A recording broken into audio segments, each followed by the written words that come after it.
If you're experiencing login issues on Degiro, follow these steps to troubleshoot and resolve the problem. This guide will help you identify common issues and provide solutions. Step 1. Check your credentials. Ensure that you are entering the correct username and password. Double check for any typos and make sure that caps lock is not on.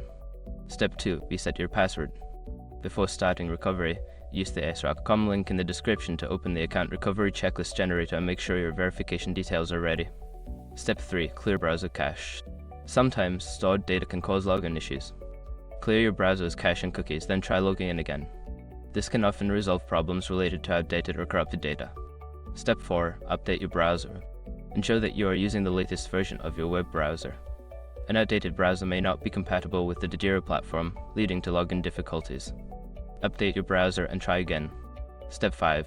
Contact customer support. If you've tried all the above steps and still cannot log in, reach out to Degiro's customer support for assistance.